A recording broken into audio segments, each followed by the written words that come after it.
Hello everyone, welcome to Magnet Brains. I'm Vana Naren, your IGKO, that is International GK Olympiad Educationist for grade 9th. As you can see over here, आज का जो हमारा topic है, हम बात करने वाले हैं करंट अफेयर्स की।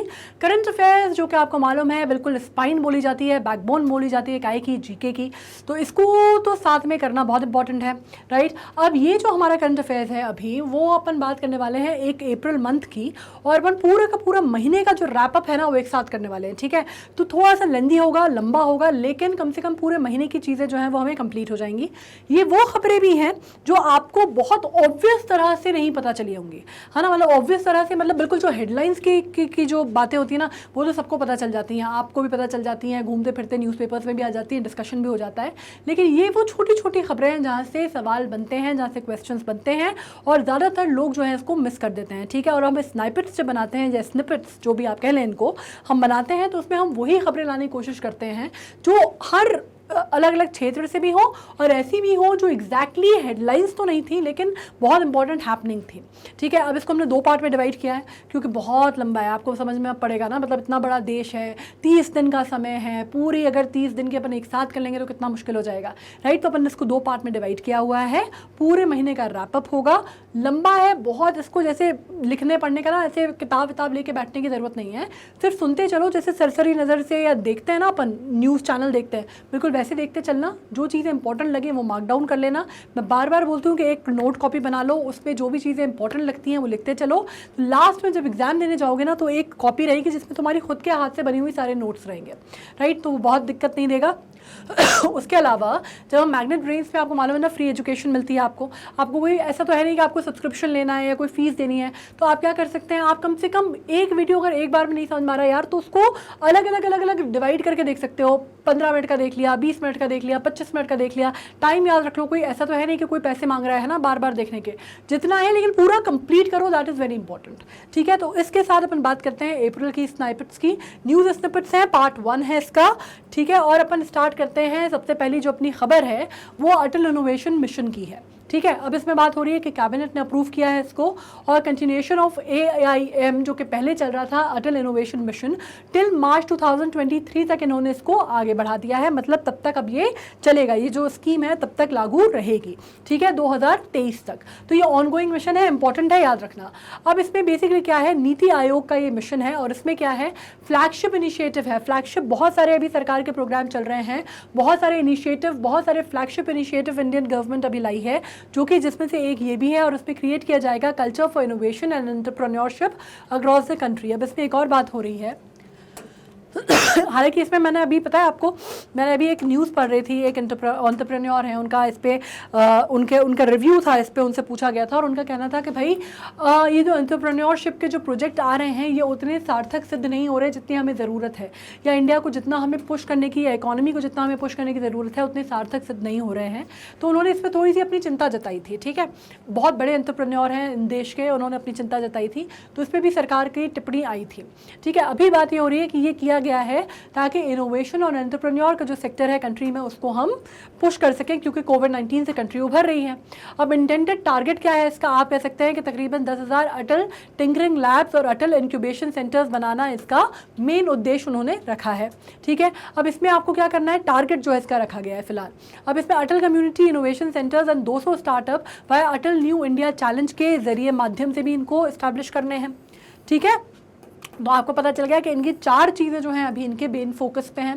पहली चीज़ें क्या है, आप अपने कार्य की बात की, आपने इंक्यूबेशन सेंटर की बात की, आपने इंक्यूबेशन सेंटर लाने हैं, आपको अटल टिंकरिंग लैब्स लाने हैं। उसके अलावा आपको क्या करना है, इनोवेशन सेंटर्स आपको बनाने हैं, और आपको न्यू इंडिया चैलेंज के लिए जो है स्टार्टअप्स के लिए उस पर आपको काम करना है, ठीक है। तो आपको अभी क्या समझ में आया, बेसिकली बात हो रही है मेडिसिन की और टेक्नोलॉजी की, ठीक है। ये 2 एरियाज जो हैं उन्होंने टच किए हैं इसके थ्रू। इसके अलावा जब हम बात करते हैं तो ऑब्जेक्टिव क्या है, ऑब्जेक्टिव ये है कि आप नए प्रोग्राम से पॉलिसी डेवलप कीजिए जिसमें इनोवेशन जो है, science and technology, medicine and technology, इनके इनोवेशन की बात हो रही है, ठीक है। कि आप नए एक्सप्लोरेशंस क्या कर सकते हैं, नए इनोवेशंस या डिस्कवरीज क्या कर सकते हैं। और वो अलग अलग सेक्टर्स में बात हो रही है इकोनॉमी की। मेडिसिन और साइंस तो है ही उसमें, लेकिन और भी किन इकोनॉमी के सेक्टर्स में आप कर सकते हैं जिससे आपकी कंट्री को पुश मिलेगा, उसके ऊपर भी बात हो रही है। ठीक है, provide collaboration opportunities for different stakeholders, मतलब और भी अलग अलग फील्ड से, अलग अलग आयाम से लोग आएँ और एक जिसको आप कहते हैं कि एक ग्राउंड वर्क पे आके लोग साथ में जुड़े या संगठित हों और फिर उसको आप आगे बढ़ाएं। इसके लिए भी काम किया जा रहा है कि जितने ज़्यादा स्टेक होल्डर्स होंगे, जितने ज़्यादा लोग इन्वॉल्व होंगे, उतना ज़्यादा जो मनी है वो फ्लो बढ़ेगा, उतना ज़्यादा इकोनॉमी में मनी का फ्लो बढ़ेगा, तो उसको बढ़ाने की भी बात हो रही है। ठीक है, create an umbrella structure to oversee the innovation and entrepreneur ecosystem, मतलब वही चीज़ है कि आपको अम्ब्रेला सिस्टम बनाया है आपने एंटरप्रेन्योरशिप बढ़ाने के लिए और इनोवेशन एंड टेक्नोलॉजी पे फोकस करने के लिए देश में। ठीक है, ये चीज़ क्लियर हो गई है। इसके बाद अपन बात करने वाले हैं शंघाई कोऑपरेशन ऑर्गेनाइजेशन, जिसको SCO बोला जाता है। ये वर्चुअल मीट थी, एक तरह की वर्चुअल मीट थी जहाँ पे कॉल किया गया था countries of SCO to join hands to innovate affordable scientific solution for common changes. अब ये चैलेंजेस, तो ये भी बहुत इंपॉर्टेंट माना जा रहा है क्योंकि इसमें कोलैबोरेशन की बात हो रही है और ये इंडो, आप एक तरह से बात कर सकते हैं इंडो शंघाई कोऑपरेशन की बात हो रही है। और हालांकि हमारे हालात अभी इतने, आप कह सकते हैं कि स्टैंड ऑफ पे हैं चाइना के साथ, उसके बाद भी जो इकोनॉमी है उसको थोड़ा सा एक तरह से आप कह सकते हैं कि उसके लिए, उसकी दृष्टि से इसको इंपॉर्टेंट माना जा रहा है क्योंकि अभी आपको मालूम है कि किस तरह से बैन और काफ़ी सारी चीज़ें हमारे यहाँ चल रही हैं, राइट। तो उसमें इसको थोड़ा सा अलग सा स्टेप माना जा रहा है, इसलिए इंपॉर्टेंट माना जा रहा है। ठीक है, कॉमन चैलेंजेस को आप किस तरह से आप इसको को हैंडल कर सकते हैं, टैकल कर सकते हैं, उसके ऊपर है। अबाउट SCO बेसिकली क्या है, जिसका हेडक्वार्टर बीजिंग में है। Permanent intergovernmental political, economics and military organisation है जो कि शंघाई में 2001 में इसकी स्थापना हुई थी। ठीक है, तो आपको मालूम है कि हम बात कर रहे हैं कहाँ की, चाइना की। चाइना से अभी हमारे संबंध कैसे हैं उस पर मायने नहीं रखता, वो बात मायने नहीं रखती, लेकिन ये बात जब स्थापित हुई थी, ये बहुत पुरानी बात है, तब हमारे चाइना के साथ संबंध क्या थे, बात उसकी हो रही है। ठीक है, permanent intergovernmental political, economic and military organisation है। ये तीनों फ्रंट पे ये काम करती है, पॉलिटिकल भी, इकोनॉमिक भी और मिलिट्री भी, और इंटरगवर्नमेंटल है, मतलब और भी ज़्यादा गवर्नमेंट्स इसमें इन्वॉल्व हैं। आप एक तरह से कह सकते हैं बाय मल्टीलैटरल ऑर्गेनाइजेशन ये है। ठीक है, ओरिजिनेट की गई थी शंघाई से, इसमें 5 जिसको आप बोल सकते हैं 5 के साथ स्टार्ट की गई थी। इसमें सबसे पहला नाम जो था चाइना, कजाकिस्तान, किर्गिस्तान और रशिया और तजाकिस्तान, मतलब ये जो एरियाज थे उसके अंदर आते थे। और इनकी जो ग्रुपिंग थी 1996 में ये ग्रुपिंग से स्टार्ट हुई, मतलब शुरुआत जो है आप इसकी उससे मान सकते हैं। ठीक है, फाइनली एस्टैब्लिश 2001 में जाके हुई थी। अब जिसको आप बात करते हैं उज़्बेकिस्तान ने इसको 2001 में ज्वाइन किया, हमने इसको 2017 में ज्वाइन किया। ठीक है, और पाकिस्तान ने इसको 2017 में ज्वाइन किया। तो ये बहुत इंपॉर्टेंट है कि हमने और पाकिस्तान ने दोनों ने इसको साथ में ज्वाइन किया। पहली चीज़, irrespective of the fact that the equation that we share is completely different. Pakistan की जो इक्वेशन चाइना के साथ है वो बिल्कुल अलग है बनस्बत उसके कि जो इक्वेशन हम चाइना के साथ शेयर करते हैं, दैट इज कम्प्लीटली डिफरेंट, बिल्कुल ही अलग इक्वेशन हम शेयर करते हैं। ठीक है, मतलब आपको मालूम है अभी 2017 की तो बात छोड़ दीजिए, अभी आपको जो मालूम है हमारे यहाँ कोविड की सिचुएशन आई, उसके बाद भी गालवान की जो वैली में क्राइसिस हुआ, या आपको मालूम है सियाचिन ग्लेशियर का जो हुआ अरुणाचल प्रदेश में जो चीज़ चल रही है, या आपको अभी मालूम है कि किस तरह से स्टैंड ऑफ पे है आर्मीज हमारे यहाँ। अभी इंडो चाइना, मतलब कितना सीनो इंडिया जिसको बोलते हैं, इंडो सीनो, या आप कह सकते हैं इंडो चाइनीज़ जो कॉन्फ्लिक्ट है, बिल्कुल नेक टू नेक हमारा चल रहा है, ये आपको मालूम है। उसके बावजूद it is a very different step जो कि अभी एक्सपेक्टेड नहीं था। ये होता है, लेकिन it is just as you can say that you keeping things at bay and you discussing economy and you talking business. ठीक है, इसलिए ये इंपॉर्टेंट है। अब इसकी बात कर लेते हैं हम। Structure of SCO is based on 2 permanent bodies, 2 permanent bodies हैं जो उस पर काम करती हैं। Executive committee of regional anti terrorist structure, rats कहते हैं उसको, रीजनल एंटी टेररिस्ट, ये बहुत इंपॉर्टेंट है ये, है ना। एग्जीक्यूटिव कमिटी जो है रैट्स, ये टर्मोलॉजी आप याद रखिएगा, टर्मोलॉजीज बहुत इंपॉर्टेंट पार्ट प्ले करती हैं। जो रीजनल एंटी टेररिस्ट की जब बात करते हैं स्ट्रक्चर, उसको रैट्स कहा जाता है। ठीक है, और SCO apex decision making body is the council of heads of state. 2 bodies इस पे काम करती है, एक एग्जीक्यूटिव कमेटी है जो कि रैट्स कहलाती है, जो कि एंटी टेररिज्म पे काम करती है। दूसरी आपकी SO की एपेक्स डिसीजन मेकिंग बॉडी होती है, ठीक है, जो कि council of head of state है। इसमें अलग अलग हेड ऑफ स्टेट, इसमें मोदी जी भी खड़े हुए हैं, ये लेकिन 2015 की है। ठीक है, अभी जो है वो वर्चुअल हुई है, तो वो आपको मालूम है ना, वर्चुअल अब तो सभी को मालूम है यार, कोविड के टाइम पे तो सब समझते हैं वर्चुअल क्या होता है। ऑफलाइन होने की बात अलग ही होती है, ऑफलाइन में ज़्यादा अच्छे से आपका वो हो जाता है ना, घुलना मिलना ज़्यादा बेटर होता है, so it is always better. But अभी चलिए नेक्स्ट न्यूज़ पे आते हैं अपन। अब बात कर लेते हैं अपन फूड एंड एग्रीकल्चर ऑर्गेनाइजेशन की, FAO, और इनकी बात हो रही है। ये इंटरनेशनल ऑर्गेनाइजेशन है, ठीक है। इन्होंने अपनी लिस्ट जारी की है, इंटरनेशनल लिस्ट है फूड प्राइस इंडेक्स की, ठीक है। फूड प्राइस इंडेक्स की मतलब जो इंटरनेशनल मार्केट में जो फूड प्राइस इंडेक्स है, मतलब जिस पर अपन समझते हैं ना पेरिशेबल एंड नॉन पेरिशेबल जो फूड आइटम्स हैं उनकी बात हो रही है। और FFPI जो है मेजर करता है मंथली चेंज जो कि इंटरनेशनल मार्केट में देखा जाता है in the basket of food commodity, मतलब जो बेसिक खाने की चीज़ें हैं उसमें देखा जाता है, ठीक है। अब इसमें आप ये देख सकते हैं कि इसको कंसिस्ट करता है, ये कैसे कंसिस्ट करता है, 5 इन्होंने मेजर आप कह सकते हैं एक इंडेक्स को डिवाइड करने के लिए 5 इनने एरियाज बना दिए हैं। पहला क्या हो गया आपका सीरियल्स हो गए, सीरियल्स में आपके क्या हो गया, जैसे उसमें गेहूँ आ गया, चावल आ गया, बारले आ गया, मिलेट आ गया, ज्वार आ गया, बाजरा आ गया, XYZ और भी सारे आ गए, समझ गए आप, पल्सेज आ गई। उसके बाद आपने शुगर कर दी, ठीक है, उसमें शुगर आ गई। इसके अलावा मीट है, मीट आप समझते हैं। उसके अलावा वेजिटेबल ऑयल है, oil becomes a very important part, है ना, आपकी जो कुकिंग मीडियम है that is a very important part, तो वो आ गया। और उसके बाद आ गया आपकी डेयरी, डेयरी में फिर क्या आ गया आपका milk, curd, yoghurt, cheese, paneer, everything that you can think about dairy products. तो ये 5 उन्होंने अलग अलग डिवाइड कर रखे हैं, जिसके बेसिस पे ये जो इंडेक्स है उसको कैलकुलेट करते हैं और जो मंथली प्राइस का वेरिएशन है वो कैलकुलेट करते हैं, ठीक है। और ये कैसे किया जाता है, weighted by the average export share, export share के माध्यम से करते हैं ये। और बेस ईयर इन्होंने कौन सा रखा है, बेस ईयर इन्होंने 14-16 रखा हुआ है, ठीक है। उसके बेसिस पे मतलब कोई एक बेस ईयर आपको चाहिए ना, कोई चीज़ अगर आप स्टडी कर रहे हो कि भाई ये बढ़ा है या कम हुआ है, तो बढ़ा है या कम हुआ है के लिए आपको कंपैरेटिव स्टडी करनी है। कंपैरेटिव स्टडी करनी है तो कोई एक बेस में आपको कोई चीज़ लेके चलनी होगी, तो बेस ईयर जो है इन्हें वो 14-16 रखा हुआ है और उसके बेसिस पे ये स्टडी जो है तुलनात्मक स्टडी जिसको हम बोलते हैं, कंपैरेटिव स्टडी जो है ये वो करते हैं। अब FAO क्या है, बेसिकली स्पेशलाइज्ड एजेंसी है यूनाइटेड नेशंस की, जो इंटरनेशनल एफर्ट्स को के तरफ काम करता है कि भाई जो भुखमरी है दुनिया में, जो पॉवर्टी तो ठीक है, एम्पावरमेंट जो है, जो हंगर है, कम से कम जो हंगर इंडेक्स है इंडिया वर्ल्ड का वो नीचे आए, लोगों को कम से कम भुखमरी की वजह से लोगों की जान ना जाए, और पूरी तरह से आप हंगर जिसको जो डिप्रिवेशन है खाने के लिए कम से कम बेसिक खाना नहीं मिलता लोगों को, उससे फाइट किया जा सके, उसको हटाया जा सके, ठीक है, उसके ऊपर काम करता है।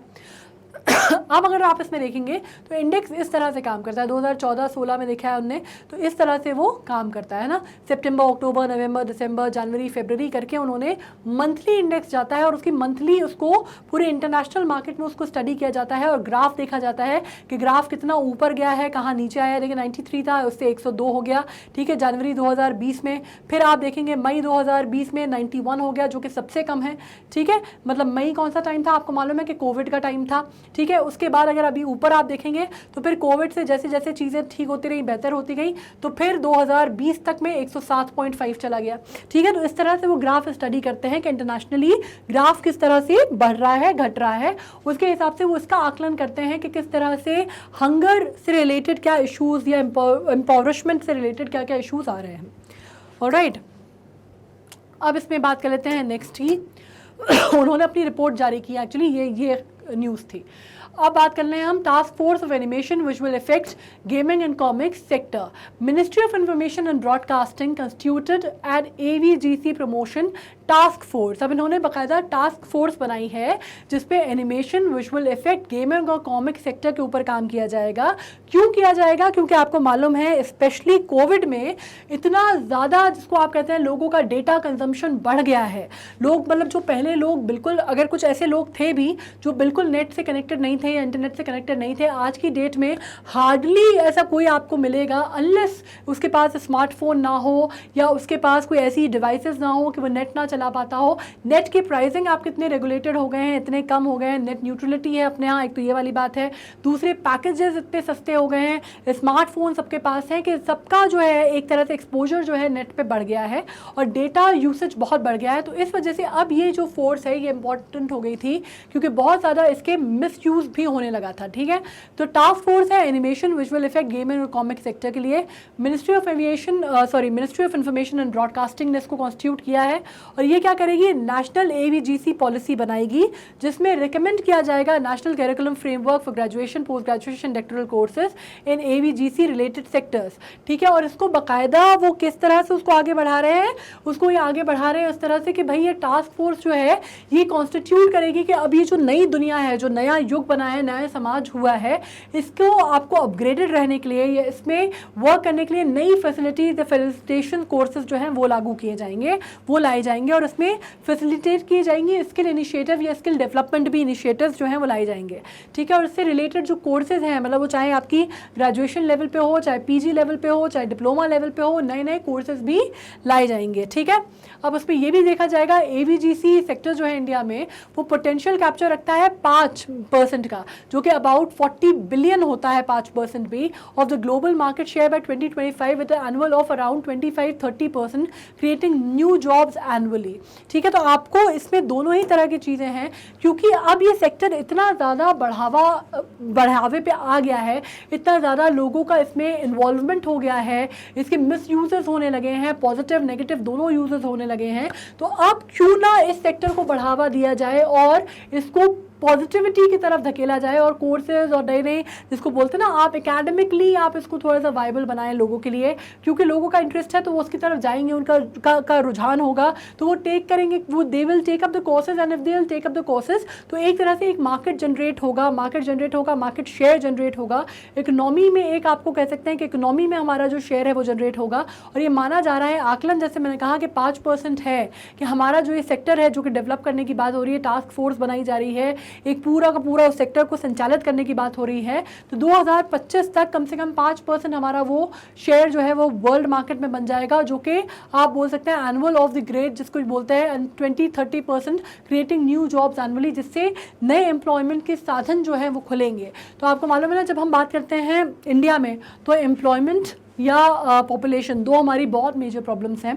तो एक तरह से कम एम्प्लॉयमेंट का जो सेक्टर है हम थोड़ा सा इससे ये मान के चल रही है इन्फॉर्मेशन एंड ब्रॉडकास्टिंग मिनिस्ट्री कि शायद अगर इस तरह से हम काम करें तो थोड़ा सा हम उसको कर्ब कर पाएँ।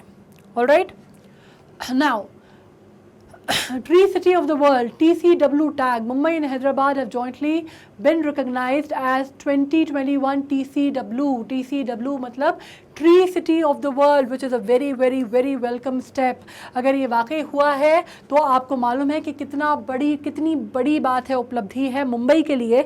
दिल्ली को तो हम कहते ही हैं ग्रीनरी के लिए जाना जाता है, हालांकि वहाँ पे पॉपुलेशन इतनी ज़्यादा है और पोल्यूशन इतना ज़्यादा है और गाड़ियाँ इतनी ज़्यादा हैं कि वो काउंटर बैलेंस नहीं कर पाती, लेकिन फिर भी दिल्ली में आपको हरियाली दिखेगी। कम से कम अगर आप साउथ दिल्ली में जा रहे हैं तो आपको हरियाली दिखेगी, राइट। लेकिन मुंबई में ये चीज़ें बहुत मुश्किल हैं, मुंबई में ये होना मिलना, क्योंकि कहा जाता है कॉन्क्रीट जंगल बोलते हैं ना उसको।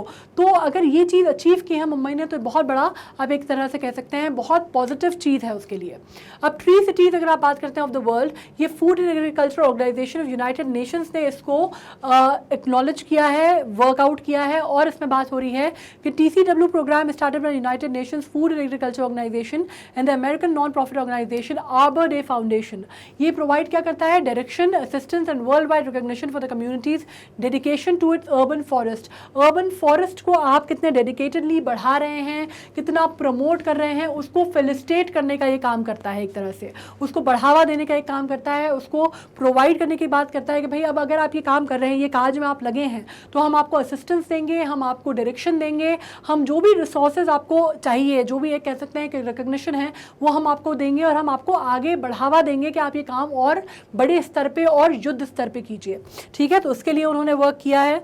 इसके अलावा ये प्रोवाइड करता है framework for healthy sustainable urban forestry programme in town और सिटी। और इसके अलावा ये काम काहे पे करता है, ये काम करता है कि ना सिर्फ हम आपको बढ़ावा देंगे बल्कि हम एक खांचा भी तैयार करके देंगे, फ्रेमवर्क तैयार करके देंगे आपको for healthy sustainable urban forestry programme, जो कि टाउन और सिटीज़ में काम कर रहा है। ठीक है, इसके अलावा city was evaluated based on 5 standard, जिसमें 5 गुणवत्ता के मानक थे जिसपे उसको आकलन किया गया है सिटी का। और उस पर क्या क्या आ जाते हैं, establish responsibility, set the rules, ठीक है, know what you have, allocate the resources and celebrate the achievement. तो उसमें उन्होंने कहा है कि भैया सबसे पहले तो एक तो आपको रिस्पॉन्सिबिलिटी इस्टेब्लिश करनी पड़ेगी कि आप बेसिकली चाहते कितना है ना, आप क्या चीज़ इस्टेब्लिश करना चाहते हैं, आपके बेसिक गोल्स क्या है, ऑब्जेक्टिव्स क्या हैं, आपको ये समझना पड़ेगा, आपको उनको अचीव करने के लिए रूल सेट करने पड़ेंगे।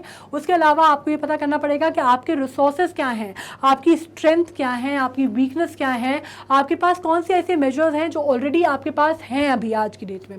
और आपको अपने जो एलोकेट करके एक बार आप अपने रिसोर्सेज फाइंड कर लेंगे, एक बार आपने समझ लिया कि भाई हमारे पास ये जो चीज़ें जो है हमारी पॉजिटिव हैं, ये हमारी नेगेटिव हैं, एक बार आपने पॉजिटिव साइड समझ ली, एक बार आपने अपने स्ट्रेंथ का आकलन कर लिया, आपको पता चल गया कि हमारे पास ये रिसोर्सेज हैं, तो फिर इन रिसोर्सेज को आपको ऑप्टिमम यूटिलाइजेशन के लिए एलोकेट कैसे करना है वो बात करनी है। और एक बार आप ये सब कुछ कर लिया आपने और आपने अपना गोल अचीव कर लिया, तो फिर आपको उसको विक्ट्री को सेलिब्रेट कैसे करना है इसके ऊपर भी उसने बात की है।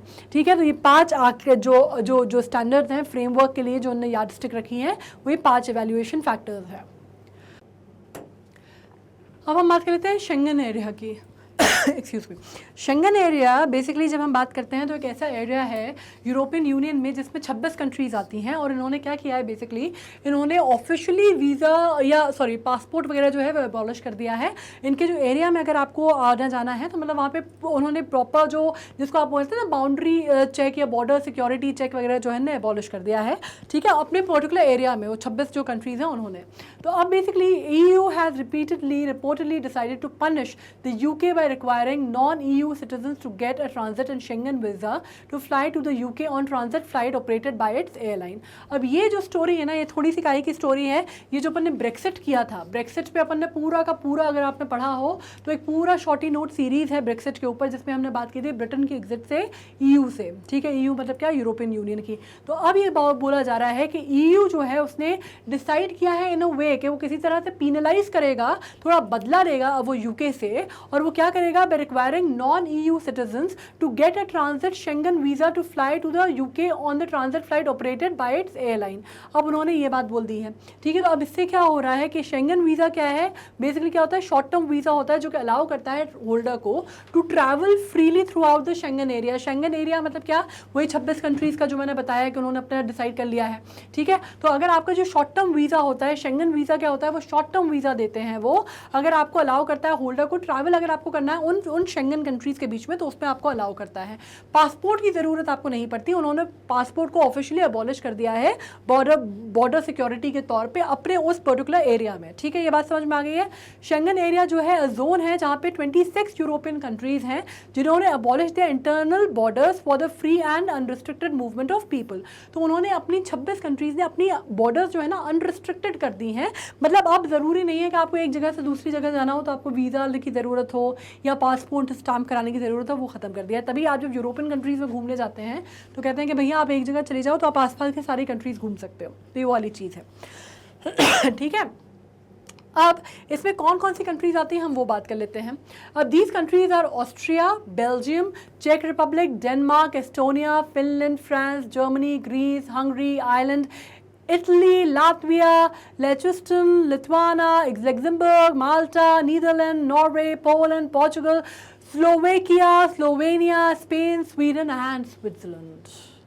बहुत लंबी लिस्ट है, इतनी लंबी लिस्ट याद करने की ज़रूरत नहीं है, पर ये समझ लो कि जो बेसिकली होता है ना कि लोग यूरोप ट्रिप पे जा रहे हैं, और वो होता है ना कि बात होती है कि भाई लोग, आपने सुना होगा कि आजकल लोग जो है वो पता चला कि कहीं पे रह रहे हैं, डेनमार्क में रह रहे हैं, पर आपको देखा होगा कि फ़ोटोग्राफ्स वगैरह डाल रहे हैं कि आपका कोई फ्रेंड है अगर डेनमार्क में रह रहा है तो बढ़िया फ़ोटोग्राफ डाल रहा है अपनी इटली में, तो आपको लग रहा है कि भाई कैसे ये तो डेनमार्क में है, कभी इटली, कभी हंगरी, कभी यहाँ, कभी वहाँ, इनको वीज़ा नहीं लगता क्या, इनको पासपोर्ट नहीं लगता क्या। तो आपको ये क्लियर हो गया है कि क्यों इतनी आसानी से ये लोग जो हैं उस पर्टिकुलर लोकेशन में एक जगह से दूसरी जगह ट्रैवल कर पाते हैं, क्योंकि 26 कंट्रीज़ ने अपनी इंटरनल जो बॉर्डर है उसको रिलैक्स कर दिया है फॉर कम्यूटिंग। ठीक है, अब बात कर लेते हैं अपन report titled as the Skill Action Plan to Fuel Transition from Coal to Renewable Energy in India released। अब क्या बात हो रही है, एक और चीज़ हुई है कि एक रिपोर्ट आई है, बहुत सारी रिपोर्टें आती हैं हिंदुस्तान में, एक रिपोर्ट और आई है और उसमें बात की जा रही है स्किल एक्शन प्लान की to fuel transition from coal to renewable energy in India. अब ये बात क्यों हो रही है? क्योंकि अगेन जैसे मैंने कहा कि हम जो है India, we are focusing more and more. अगर आप हमारी पूरी प्लान्स देखेंगे, अगर आप पूरी हमारी स्टडी देखेंगे, अगर आप मतलब कुछ मत देखिए आप, अगर आपने करंट अफेयर्स में जो मैंने सेशन किया, अगर आप वो पूरे सेशन भी देखेंगे ना, तो आपको एक चीज़ क्लियर हो जाएगी, एक चीज़ आपको बड़ी समझ में आ जाएगी कि भैया कहीं ना कहीं ऐसा कभी नहीं होता किसी करंट अफेयर सेशन में जब मैं आपसे ये डिस्कशन नहीं कर रही हूँ कि भैया रिन्यूएबल एनर्जी और नॉन रिन्यूएबल एनर्जी या क्लाइमेट या एनवायरनमेंट या पर्यावरण या CO2 ये हो ही रहा है, क्योंकि हमारा फोकस अभी बहुत ज़्यादा नॉन रिन्यूएबल एनर्जी और रिन्यूएबल एनर्जी के सेक्टर पे है। ठीक है, तो अभी बात ये हो रही है कि एक्शन प्लान लिया जाएगा, किस तरह से एक्शन लेना है हमें, और हमें फ्यूल ट्रांजिशन करना है कैसे कि आप कोल की जगह, जो कि आपको मालूम है कि भाई वो नॉन रिन्यूएबल रिसोर्स है एनर्जी की, तो उसको आपको किस तरह से इंटरचेंज करना है with the renewable source of energy. इसके ऊपर स्किल प्लान आया है। अब बेसिकली की हाईलाइट क्या है इसकी? India needs a strong action plan to reskill coal mine workers while making a transition from conventional fuel to renewable energies। अब हमारे यहाँ जो कोल माइंस हैं, आपको मालूम है एक टाइम पे हमारे जो कोल माइंस थी वो प्राइवेटाइज्ड हुआ करती थी। ठीक है, बाद में फिर एक हादसा हुआ, काफ़ी सारे हादसे हुए, बहुत छोटे मोटे हादसे होते थे, लेकिन एक बहुत बड़ा हादसा हुआ जिसके बाद उनको गवर्नमेंट ने ओवरटेक कर लिया सबको। ठीक है, अब हुआ क्या कि वहाँ पे जो कोल माइनर्स हैं वो बहुत ही वैसी स्थिति में जाके बहुत ज़मीन के कई फिट नीचे कई मीटर जाके कोल डिग करते हैं। ठीक है, उनकी जो लाइफ के आप कह सकते हैं कि काफ़ी सारे उनकी लाइफ थ्रेटनिंग चीज़ें भी उनके साथ होती हैं, उतने मैकेनिज्म नहीं है, उतने सेफगार्ड नहीं है, उतनी सेफ्टी मैकेनिज्म हमारे यहाँ नहीं है। तो अब क्या हुआ था कि लोगों को उसमें भी इश्यूज़ हो रहे थे। ठीक है, उसकी वजह से भी प्रॉब्लम हो रही थी। तो दोनों वजह हैं। एक तो पहली बात ये हुई कि भैया या तो एक सवाल उठा जो कोल माइंस के ऊपर उठा, जो काफ़ी ज़्यादा अभी आपने देखा होगा कि एनवायरमेंटलिस्ट ने भी उठाया था कि भाई बहुत ही अनवारंटेड हेल्थ कंडीशंस में लोग जो है वहाँ पे कोल माइंस में काम करते हैं। ठीक है, तो एक तो ये वजह उठी थी। फिर दूसरी बात हुई कि भाई अगर इतनी अनवारंटेड कंडीशंस हैं तो क्यों ना हम उनको कहीं पुनर्स्थापित करें, और एक हम वैसे भी कोल की जगह हम रिन्यूएबल सेक्टर की तरफ बढ़ें, ताकि वो दोनों वे में हमारे लिए विन विन सिचुएशन होगी। ठीक है, तो ये वाली बात आती है। अब इंडिया को स्ट्रॉन्ग प्लान चाहिए, क्योंकि वो जो कोल माइनर्स हैं जो इतने सालों से कोल की माइंस में काम कर रहे हैं, कुछ लोग हैं जिसको आप कहते हैं ना कि एक कहावत भी है कि कोयले की दलाली में हाथ तो काले होते ही हैं, राइट। तो जो लोग हैं जो इतना बड़ा नेक्सस चलाते हैं कोल का, तो उनके लिए भी ये दोबारा से, एक तो वो चाहते भी नहीं है, अगर आप उनको रीस्किल करेंगे तो बेसिकली बात यह है कि बहुत ज़्यादा एक इंटरनल नेक्सस भी चलता है वहाँ पे, है ना, बहुत ज़्यादा यूनियन बहुत दुनिया के झमेले होते हैं। तो एक्चुअली वो ये बात नहीं चाहते थे, तो इस वजह से सरकार चाह तो बहुत टाइम से रही थी ये करना, लेकिन ये हो नहीं पा रहा था। अब फाइनली जाके एक स्किल उसके ऊपर आई है, स्किल एक्शन प्लान आया है, जिसमें कहा गया कि भैया जो कोल माइनर्स हैं उनको आपको दोबारा से रीस्किल करना पड़ेगा, इनको थोड़ा सा आपको अपग्रेड करना पड़ेगा इनको थोड़ा सा आपको दोबारा इनकी स्किल्स जो है वो पॉलिश करनी पड़ेंगी, और आपको क्या करना पड़ेगा, आपको ट्रांजिशन करना पड़ेगा, ताकि वो ये कोल से की जगह और रिन्यूएबल सोर्सेज ऑफ एनर्जी को किस तरह से आप वर्कआउट कर सकते हैं, उस पर आपको काम करना पड़ेगा, और उसी तरह से आपको अपने जो वर्कर्स हैं उनको ट्रेन करना पड़ेगा। ठीक है, coal mines create over 7.25 lakh direct jobs and many more indirect jobs. ठीक है, डायरेक्ट जॉब्स तो वो लोग करते हैं जो कि कोल के में काम करते हैं, कोल माइंस में काम करते हैं। बाकी कुछ ऐसे लोग हैं जिसमें मैंने कहा कि बिचौलिए हैं बीच के, या ब्रोकरेज लेते हैं, या काफ़ी सारे जो नेक्सस भी हैं उसके अंदर भी काफ़ी लोग हैं। तो डायरेक्ट इनडायरेक्ट एम्प्लॉयमेंट अगर आप देखते हैं तो कहा जाता है ये आंकड़ा, ये 7.25 लाख, तो ये कहा जाता है कि तकरीबन ये डायरेक्ट जॉब्स हैं।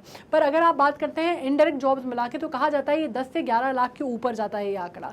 ठीक है, most of them are blue collar workers who need to be up skilled with the newest skills of the hour, है ना। ज़्यादातर जो हैं वो बहुत ही नीचे तबके के वर्कर्स हैं, मतलब जिनको बहुत ही वैसे ख़राब हालात में काम करना पड़ता है। बड़े उनकी जो अगर आप काम करने की उनकी स्थिति देखेंगे तो बहुत ख़राब है, मतलब इंडिया में इतनी ख़राब अपने यहाँ कोई भी ऐसा सेफ्टी मैकेनिज्म उनको प्रोवाइड नहीं कराया जाता जो कि फॉरेन कंट्रीज़ में है। तो अभी उनके लिए क्या है, एक तो वो आप कह सकते हैं बहुत ज़्यादा पढ़ा लिखा वर्ग नहीं है, ठीक है, बहुत ही अनस्किल्ड वर्ग है। तो उसको आपको स्किल कराने के लिए आपको उनको ट्रेन करना पड़ेगा, आपको उनको प्रशिक्षण देना पड़ेगा, और उसी के ऊपर भी फोकस किया जा रहा है। ठीक है, फोकस और पे काहे पे है, development of the replicable just transition framework which can be use by district और states to ensure that livelihood disruption of the impacted coal mines workers is minimised. तो अब ये बात हो रही है कि भाई आपको इनको अपग्रेड अगर करना है, आपको अगर इनको प्रशिक्षित करना है, आपको इनको अगर प्रशिक्षण देना है, आपको इनको ट्रेन करना है, तो सबको आपको ऑब्वियसली कहीं ना कहीं आप समझते हैं कि कुछ लोग होंगे जो बुजुर्ग होंगे, होंगे, कुछ लोग होंगे जो बिल्कुल ही पढ़े लिखे नहीं होंगे, कुछ लोग होंगे जो बहुत ही, जिसको कहते हैं कि एक वो नई टेक्नोलॉजी से अपग्रेड नहीं हो सकते होंगे, राइट। तो उनको अगर आप एक तरह से कहते हैं कि आपको उनको पुनर्स्थापित भी करना है पहली चीज़, क्योंकि एक तरह से आप कह सकते हैं ना कि अगर उनका डिस्प्लेसमेंट होगा, जहाँ वो सालों से रह रहे हैं, सालों से वो अपनी जो है उनकी ज़िंदगी यापन कर रहे हैं, जीवन यापन कर रहे हैं, वो कोल माइंस में काम करते हैं सालों सालों से, मतलब लोगों के घर गृहस्थियाँ जुड़ी हैं, परिवार जुड़े हैं, तो ऐसे लोगों को अगर आप उनको अपग्रेड नहीं कर पा रहे, तो अगर आप उनको डिस्प्लेस कर रहे हैं, तो उनका जो डिस्प्लेसमेंट में जो उनका नुकसान होगा वो आपको मिनिमाइज़ करना है। और इसके लिए सरकारों को, राज्य सरकार को और स्टेट को और केंद्र सरकार को काम करना है, इसके ऊपर बात हो रही है, ठीक है। अब बात हो रही है इंफॉर्मेशन टेक्नोलॉजी की, जिसमें हम बात कर रहे थे intermediate guidelines and digital media ethics code rules 2021। अब आईटी रूल्स 2021 की हम बात कर रहे हैं। इसमें इंफॉर्मेशन एंड ब्रॉडकास्टिंग मिनिस्ट्री ने ब्लॉक किए हैं 22 YouTube channel under the IT rules 2021। अब इस पर भी काफ़ी सारा हो हल्ला मचा।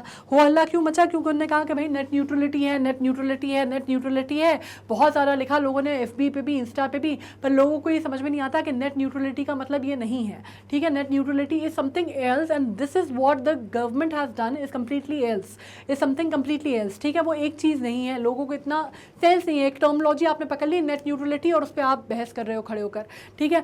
Notified ministry of electronic information technology the IT rules empowers the secretary to issue direction to block public access to information under ये 69A एंड आईटी एक्ट 2000। अब इसमें ये बात हो रही है कि नेट न्यूट्रलिटी जो था वो तो ट्राई की बात कर ली हमने, वो तो जो बिग प्लेयर्स थे, ब्रॉड जो जिसको आप बोलते हैं जो बिग प्लेयर्स हैं मार्केट में, जो आपकी कंपनीज हैं, उनकी बात कर रहे हैं। यहाँ पे बात हो रही है सेक्रेसी की, यहाँ पे बात होती है क्लासिफाइड इन्फॉर्मेशन की, यहाँ पे बात हो रही है कि आईबी अगर नोटिफाई किया जाता है इलेक्ट्रॉनिक एंड इन्फॉर्मेशन टेक्नोलॉजी ने, तो फिर उन्होंने ये बात बोली कि भैया आईटी रूल्स के हिसाब से एम्पावरमेंट है सेक्रेटरी को आईबी की, आईबी मिनिस्ट्री के या आईबी मिनिस्ट्री के जो सेक्रेटरी हैं उनको ये पावर है कि वो क्या न्यूज़ या क्या चीज़ लोगों तक एक्सेस हो रही है या हमारी पब्लिक तक जा रही है, अगर वो किसी उसमें जनहित में, जिसको आप कहते हैं कि अगर वो सही नहीं है तो वो उसको कंट्रोल कर सकते हैं, वो उसको बार्ज कर सकते हैं, वो उसको बार कर सकते हैं और वो पब्लिक एक्सेस को कंट्रोल कर सकते हैं। किसमें? Under section 69A of IT act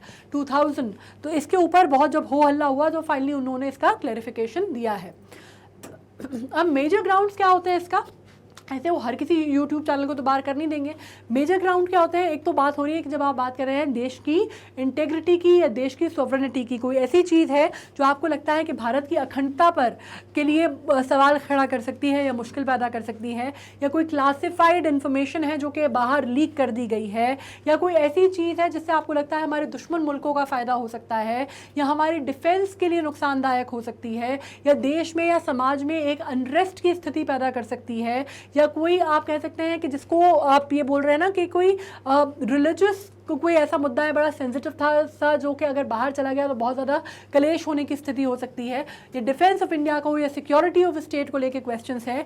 friendly relations अगर हमारे फॉरेन रिलेशंस या फॉरेन स्टेट के साथ वो सिवियर करता है तो ऐसे चैनल्स को और ऐसे कंटेंट को वो ब्लॉक कर सकते हैं, उनके पास ये राइट है, ठीक है। Intermediaries who fail to comply with these directions are liable for punishment up to 7 years। और ना सिर्फ उनके पास राइट है उस डेटा को, उस इन्फॉर्मेशन को बाहर जाने से रोकने की, बल्कि अगर आपने ये बात नहीं मानी और अगर आपने इस पर फिर अगर उन्होंने एक यूट्यूब चैनल आपने कहा कि भैया उन्होंने ब्लॉक कर दिया पता चला कि आपने दूसरा बना लिया, यूट्यूब चैनल तो फ्री में बनते हैं, आपने दूसरा बना लिया, फिर आपने वही कंटेंट उसमें डाल दिया, ठीक है। अगर आपने वो डाल दिया कंटेंट तो फिर ऐसा नहीं है कि उसके ऊपर कोई एक्शन नहीं होगा। अगर आपने ये किया और अगर आपने बार बार कानून अपने हाथ में लिया तो उसके ऊपर वो बेलेबल क्राइम भी है, नॉन बेलेबल क्राइम भी है, और उसके ऊपर आपके ऊपर चार्ज भी लगाया जाएगा, पीनलाइज भी किया जाएगा, आपको पेनल्टी भी देनी होगी और 7 साल की आईपीसी के अंडर आपको सज़ा भी दी जा सकती है, ठीक है। सो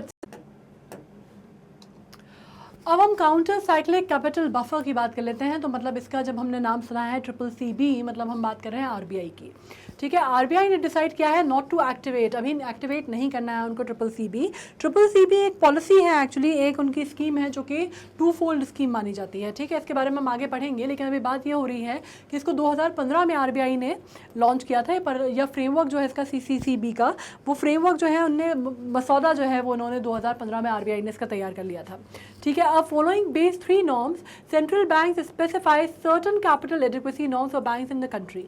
अब ये तो बहुत जनरल बात है कि जब आरबीआई की बात करते हैं तो हमको मालूम है कि हमारा रिजर्व बैंक है, सेंट्रल बैंक है इंडिया का, और सेंट्रल बैंक क्या काम करता है कि वो कैपिटल एडिक्वेसी जो है वो नॉर्म्स तय करता है कंट्री के लिए, है ना, स्पेसिफाई करता है कि भैया इतना होना चाहिए सब बैंक्स के लिए। और सीसीबी जो है वो part of such norm is calculated as the fix percentage of a bank risk weighted on loan banks. ठीक है, उसके बेसिस पे होता है, एक फिक्स्ड होता है, वो फिक्स्ड परसेंटेज होती है of a bank risk weighted loan book, उसके बेसिस पे। अब टू फोल्ड कैसे होता है ये? टू फोल्ड मतलब एक तो सिंपल सी बात ये थी कि सबसे पहला काम ये करता था कि इसको बफर बोलता था कि भैया बफर कैपिटल जो है वो बैंक्स को रखना पड़ेगा, क्योंकि आपको क्या है कि जब आप अच्छे टाइम में, गुड टाइम, तो you have to create a buffer capital, ताकि जब आपका बुरा टाइम आए या आपका कोई ख़राब टाइम आए, रियल टाइम आए, रियल टाइम सेक्टर्स में, तो आपको वो जो बफर मनी है वो आप क्या कर सकते हैं, मेंटेन फ्लो ऑफ क्रेडिट जो है वो बरकरार रहे। ठीक है, फ्लो ऑफ क्रेडिट ना टूटे in the time of crisis, in the time of जो आपको कहते हैं ना कि आप ख़राब समय पे। ठीक है, उसके लिए था। इसमें एक और बात हो गई थी कि restricting banking sector for indiscriminate lending in period of excess credit growth that have been often associated with the building up of the system wide risk, जिसके कारण बहुत बड़ा system wide risk often notice किया गया था, उससे भी restrict किया करेगा। तो टू फोल्ड प्रोग्राम था, लेकिन अभी फिलहाल सरकार ने ये तय किया है, आरबीआई ने तय किया है कि अभी इसको वो इम्प्लीमेंट नहीं कर रही है। अभी इसमें कुछ और संशोधन की बात चल रही है, कुछ और इस पर अभी जो है कमेटी वगैरह गठित होने की बात चल रही है, जिस पे और ज़्यादा चर्चा होगी और उसके बाद देखा जाएगा। प्रकृति मतलब क्या? Environment, right. Union minister of environment, forest and climate change launch Prakriti mascot to spread awareness among masses about small changes that can sustainably adopted for a better environment. अब ये क्या बात हुई है? प्रकृति जैसे हम टर्मोलॉजी से समझ गए हैं कि हम बात कर रहे हैं एनवायरमेंट की। ठीक है, अब एनवायरमेंट में हम काय की बात कर रहे हैं? एनवायरमेंट में हम बात कर रहे हैं कि एक मैस्कॉट जैसे आपको मालूम है अलग अलग जो मैस्कॉट्स होते हैं ना, जैसे इंडियन रेलवेज का मैस्कॉट है वो अप्पू, है ना, या फिर वो शेरा जो था वो अपना उसका कॉमनवेल्थ गेम्स का मैस्कॉट था।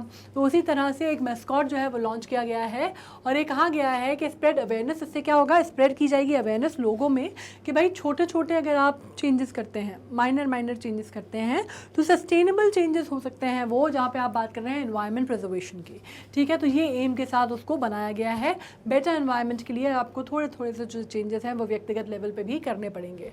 Also following initiative launch for plastic waste management, इसी के साथ इनिशिएटिव जो है वो प्लास्टिक वेस्ट मैनेजमेंट के लिए भी लॉन्च किया गया, जिसमें national dashboard elimination of single use plastic and plastic waste management. अब इसके ऊपर हमारे यहाँ बहुत बार बार आपने सुना होगा प्लास्टिक मैनेजमेंट के ऊपर क्योंकि प्लास्टिक डिकम्पोज नहीं होती है ना, कितना टाइम लगता है प्लास्टिक को डिकम्पोज होने के लिए? आपको मालूम है कि आजकल बायोडिग्रेडेबल आने लग गई हैं, लेकिन फिर भी आपको जो नॉर्मल प्लास्टिक होती हैं, सिंगल यूज़ प्लास्टिक, उसको आप कहते हैं कि कम से कम 700 से 800 साल लगते हैं, उसके बाद भी वो पूरी तरह डिकम्पोज नहीं होती। ठीक है, तो वो पोल्यूशन का बहुत बड़ा कारण है हमारे यहाँ। अब बायोडिग्रेडेबल जो आ गई हैं वो बात अलग है, अभी जो चलने लगी हैं, आपने देखा होगा ना ब्लू कलर की प्लास्टिक्स, या ये जो आपके जो आजकल डस्टबिन के लिए चलने लगी हैं नॉर्मली ब्लू कलर की या ग्रीन कलर की प्लास्टिक्स, तो उनकी बात अलग है। लेकिन आपने देखा होगा जो मेजर बड़ी कंट्रीज़ हैं, बड़ी सिटीज़ हैं, वहाँ पे आपने देखा होगा कि किसी भी तरह से सिंगल यूज़ प्लास्टिक का जो यूसेज है वो ना सिर्फ बैन है बल्कि पनिशेबल है। ठीक है, मतलब उस पर आपको पेनल्टी जो है वो लग जाएगी, आपको पेनल्टी देनी पड़ेगी। इस वजह से वो बार बार जो है वो कौन सी बैग्स का इस्तेमाल कर रहे हैं, वो क्लॉथ बैग्स का इस्तेमाल करने लगे हैं या पेपर बैग्स का इस्तेमाल करने लगे हैं लोग, राइट। तो इसके ऊपर जो इनिशिएटिव है वो भी लॉन्च किया गया इसी में, प्रकृति के उसी के अंतर्गत, और इसमें बात हुई है प्लास्टिक वेस्ट मैनेजमेंट को आप किस तरह से कंट्रोल कर सकते हैं सिंगल यूसेज प्लास्टिक को। अब extended procedure responsibility portal for plastic packaging for improving accountability, traceability, transparency and facilitating ease of reporting compliance to EPR obligation. अब इसमें बात हो रही है ईपीआर ऑब्लिगेशन की, मतलब बेसिकली क्या, एक्सटेंडेड प्रोसीजर रिस्पॉन्सिबिलिटी या प्रोड्यूसर रिस्पॉन्सिबिलिटी के प्रोड्यूसर रिस्पॉन्सिबिलिटी के प्रोड्यूसर जिसने बनाया है ये, उसकी क्या रिस्पॉन्सिबिलिटी है। एक पोर्टल है, वो एक तरह का पोर्टल उन्होंने बनाया है जिसमें पूरी की पूरी जिसमें बात होगी पैकेजिंग से लेके आप उसमें अकाउंटेबिलिटी कैसे बढ़ा सकते हैं। मतलब ऐसा नहीं है कि किसी ने बना दी, बन रही है तभी तो मार्केट में आ रही है, राइट। तो आपको उस पर अकाउंटेबिलिटी शो करनी होगी कि कैसे बना रहे हैं, कितने माइक्रोन का प्लास्टिक है, कितनी चीज़ें आपने ली हैं, उसमें ट्रांसपेरेंसी कैसी है, ट्रेसेबिलिटी कितनी है कि कितना आप उसको ट्रेस कर सकते हैं कि वो प्लास्टिक जो आपने बनाया है, मैन्युफैक्चर किया है, वो कहाँ कहाँ गया है, किस तरह के उसमें सेक्टर्स में चल रहा है, उसके ऊपर है। फिर इलिस्टेट, आप फेलिस्टेट कर सकते हैं रिपोर्टिंग के कंप्लायंस को। तो इसमें बहुत सारी है जो टू EPR ऑब्लिगेशन, बहुत सारी चीज़ें उसमें उन्होंने की हैं कि अब एक पोर्टल के ज़रिए उसको सब कुछ जो है वो नियंत्रित किया जाएगा, ठीक है। मोबाइल ऐप जो है वो SUP ग्रीवेंसेस रेडिसल का किया गया है, जो एम्पावर कर सकता है check sale user manufacturing of SUP in the area and tackle the plastic menace. मतलब अब ये कहा गया है कि अब लोगों की भागीदारी भी इसमें इन्वॉल्व की गई है कि क्योंकि अगेन सिंगल हैंडेडली ट्रेस करना बहुत मुश्किल काम है, क्या ना। एक जगह अगर प्रोड्यूसर एंड पे आप अगर ट्रेस करने की सोचो तो बहुत मुश्किल काम है। आप कैसे ट्रेस करोगे कि वो प्लास्टिक कहाँ कहाँ यूज़ हुआ है। तो अब ये हुआ है कि यूज़र एंड पे उन्होंने ये चीज़ ले आए हैं कि भाई अब यूज़र्स जो हैं वो उस पोर्टल पे बता सकते हैं कि हमारे यहाँ जो प्लास्टिक का मेनस है, कहीं आपने देखा होगा ना, अभी नगर निगम में भी हुआ था ये बीच में कि फ़ोटोज़ जो हैं लोग डाल सकते हैं कचरे की और वो आप अपलोड कर सकते हैं और उनके इंस्टा हैंडल पे भी, और उस पर तुरंत कार्रवाई होगी। उनका कुछ एक पर्टिकुलर फ्रेमवर्क था कि कितना 24 घंटे में, 48 घंटे में या 72 घंटे में उनको कार्रवाई करना ज़रूरी है, अनिवार्य है, उनको जवाबदेही थी उनकी। तो इस तरह से अब उन्होंने इसमें क्या किया है, मोबाइल ऐप ले आए हैं वो ग्रीवेंसेस एड्रेसल का, और इसमें अब आपको भी या लोगों को भी, हम जैसे जो नॉर्मल लोग हैं उनको भी उसमें इन्वॉल्व किया गया है। अब न्यूज़ आ रही है एग्जिम बैंक की। एग्जिम बैंक जो है एक्सपोर्ट इंपोर्ट बैंक कहलाता है, इसकी बात आ रही है, जिसने रेज अराउंड किए हैं 3 बिलियन इन 2022-23 फाइनेंशियल ईयर 23 की बात हो रही है, via overseas bonds to support fresh lending and refinance a portion of the old debt. अब बात हो रही है कि हमारे जो एग्जिम बैंक हैं, एक्सपोर्ट इंपोर्ट बैंक्स हैं, उनकी बात हो रही है कि उन्होंने प्लान किया है कितना रेस करने का, मतलब जो फाइनेंशियल ईयर, आने वाला फाइनेंशियल ईयर है उसमें 3 बिलियन तक का रेस करना चाहिए फंड्स आपको। कैसे होगा, via overseas bonds to support fresh lending and refinance a portion of the old debt. ठीक है, कैसे होगा, आपको नए बॉन्ड्स जो हैं वो करने पड़ेंगे, सपोर्ट फ्रेश लैंडिंग करनी पड़ेगी, या फिर आपको रीफाइनेंस करने पड़ेंगे जो पुराने डेट्स हैं उनको। ठीक है, उसके ऊपर आ गया है। अब बात ये हो रही है कि आपको अबाउट एग्जिम अगर मैं बात करूँ तो इम्पोर्ट एक्सपोर्ट की बात हो रही है, तो गवर्नमेंट ऑफ इंडिया ने इसको 1981 में इस्टेब्लिश किया था। ठीक है, इसके अलावा लाइन ऑफ क्रेडिट जो LOCs बोला जाता है उसके ऊपर काम करती है overseas financial institution, regional development bank, sovereign government and other entities overseas. आपको बहुत ज़्यादा नहीं समझना है इसमें, आपको सिर्फ ये समझना है कि एग्जिम ने आपको जो इंपॉर्टेंट क्वेश्चन है, इंपॉर्टेंट पार्ट है इसका, वो ये है कि EXIM import export import bank जो है हमारा, उसने क्या टारगेट रखा है, $3 बिलियन का टारगेट रखा है फाइनेंशियल ईयर 22-23 में। ये इंपॉर्टेंट है, ये पार्ट समझ लो। बाकी जो है वो एग्जिम कब हुआ था, ये इंपॉर्टेंट क्वेश्चन है, 1981 में। और ऑब्जेक्टिव क्या है इस बैंक का, वो इनेबल करना चाहता है insure buyer in those countries to import developmental and infrastructural products, project good and services from India on deferred credit terms. अब बात क्या होती है कि इसमें बेसिक अगर अपन का समझें तो मतलब क्या है, मतलब यह है कि सीधा सीधा अगर हम ट्रेड की भाषा में समझें तो अगर हमारा एक्सपोर्ट बढ़ेगा तो हमारे लिए फ़ायदा है, अगर हमारा इंपोर्ट बढ़ेगा तो हमारे लिए घाटा है। ठीक है, तो अभी हमने क्या किया है, हमने कोशिश कर रहे हैं इस बैंक के थ्रू कि एक्सपोर्ट जो है वो बाकी कंट्रीज़ में हमारा बढ़े और गुड्स एंड सर्विसेज में हमारा जो है वो एक्सपोर्ट बढ़े। और इसमें क्या होगा, डेवलपमेंटल कंट्रीज़ के लिए स्पेशली हम फोकस कर रहे हैं कि उन कंट्रीज़ में हमारा एक्सपोर्ट जो लेवल है वो बढ़े, और हम उनको डेफर्ड क्रेडिट पेमेंट पे, मतलब डेफर्ड मतलब जैसे आप कहते हैं ना कि भाई किश्तों में, आप एक सिंपल सी भाषा में समझें कि किश्तों में आप उनको पेमेंट करने की सहूलियत प्रोवाइड करा रहे हैं, इस पे इसका फोकस है।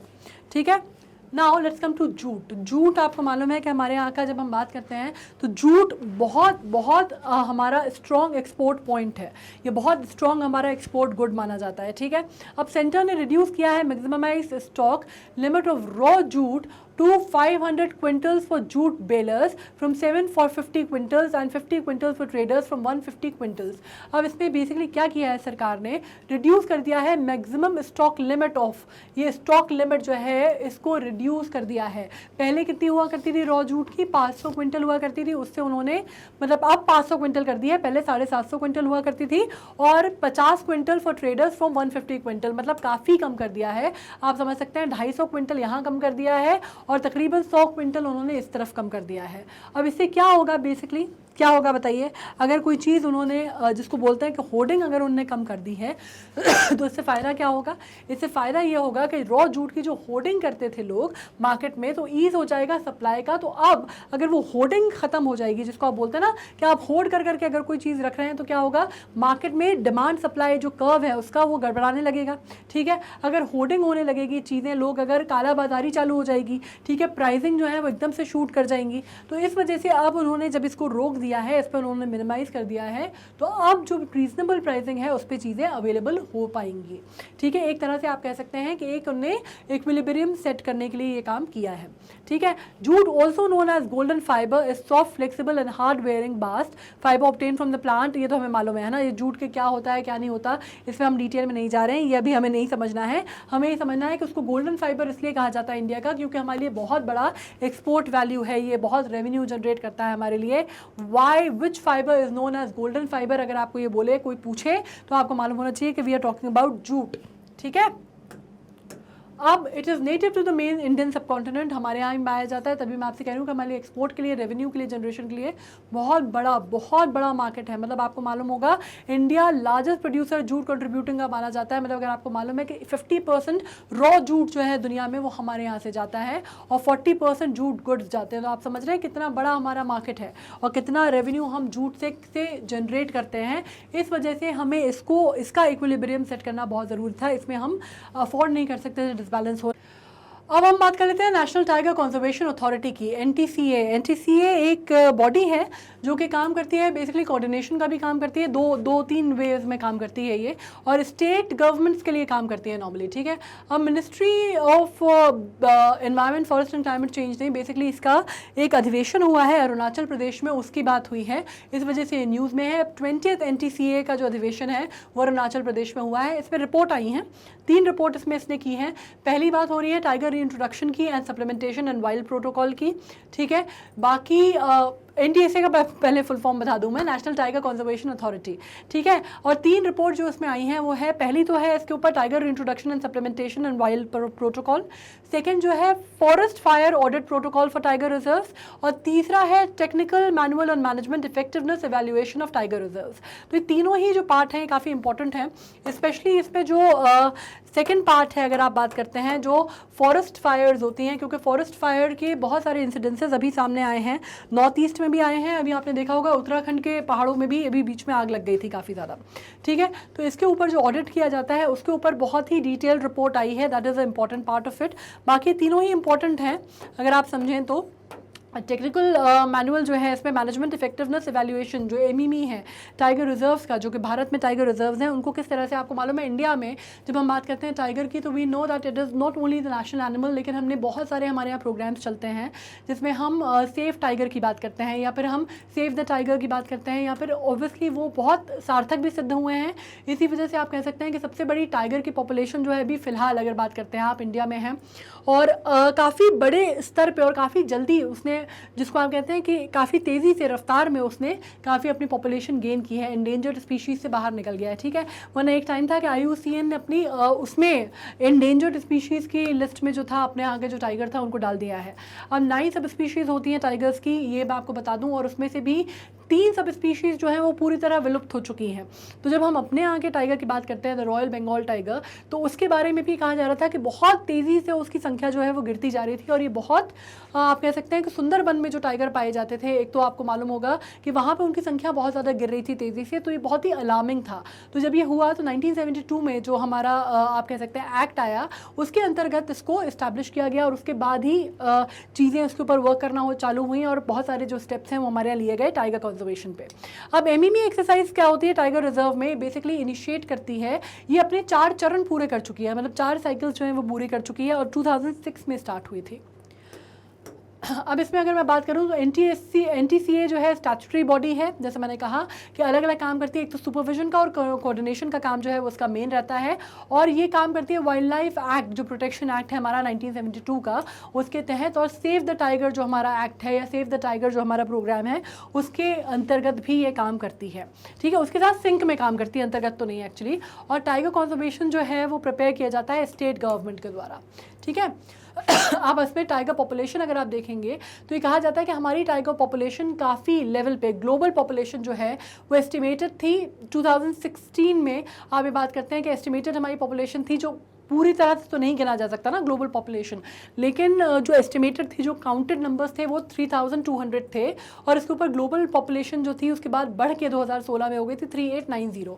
और इंडिया में अगर आप बात करते हैं तो ये संख्या जो है काफ़ी ज़्यादा बढ़ी और काफ़ी बेटर हुई। और आप ये बात कर सकते हैं कि हमारी पॉपुलेशन जो है वो इंडिया में 2226, मतलब जो ग्लोबल पॉपुलेशन देखिए उसमें से सबसे बड़ा जो है नाम वो हमारा है, सबसे ज़्यादा टाइगर पॉपुलेशन हमारे यहाँ है। ये बहुत इंपॉर्टेंट क्वेश्चन है, हर दृष्टि से बहुत इंपॉर्टेंट क्वेश्चन है। ये आपके किंगडम एनिमिलिया में भी आपको कवर किया जाएगा, ठीक है। तो आप कैसे देखेंगे, वियतनाम, चाइना, जिसमें आप देखते हैं Bhutan, Bangladesh, Thailand, Nepal, Malaysia, Indonesia, Russia और इंडिया। इंडिया की पॉपुलेशन हाईएस्ट है अभी वर्ल्ड में। और for the first time in the decades of constant decline, tiger numbers are on the rise. This offers us great hope and shows that we can have species in the habitat when government, local communities and conservation work together.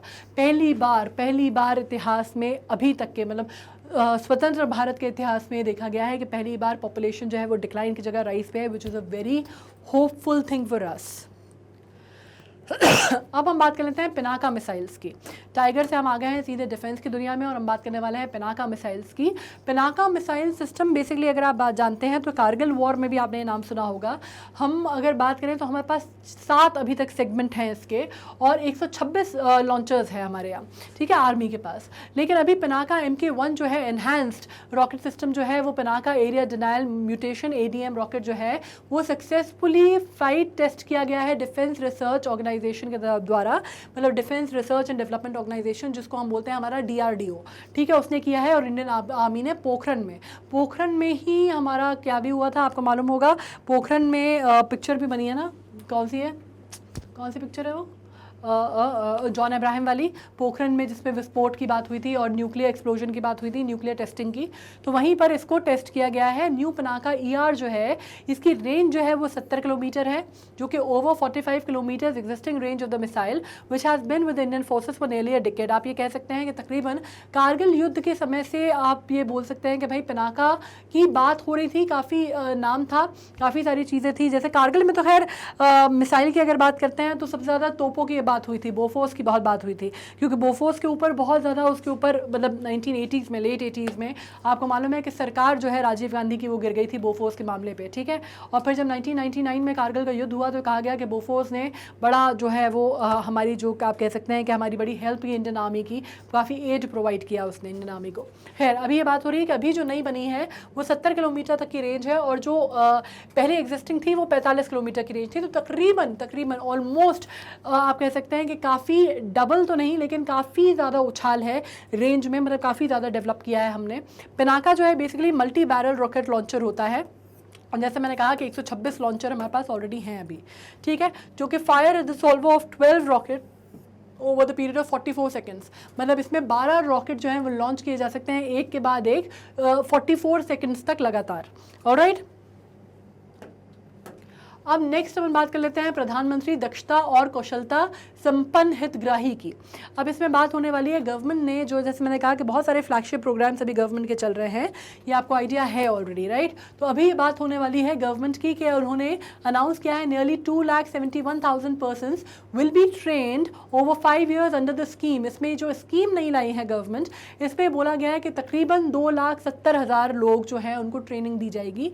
ये आंकड़ा जो है ये सरकारी आंकड़ा है, इससे कहा जा सकता है कि इसमें आप -5% कर सकते हैं, ठीक है, 5% कर सकते हैं, ऐसा एक और रिपोर्ट में लिखा गया है। PM दक्ष योजना जो है वो स्किल डेवलपमेंट स्कीम है जो कि ministry of social justice and empowerment की है। उसके अलावा दक्ष योजना क्या होता है, स्किल डेवलपमेंट, है ना। दक्षता किसको बोलते हैं, स्किल को, डेक्सटेरिटी को बोलते हैं बेसिकली, है ना, हिंदी में।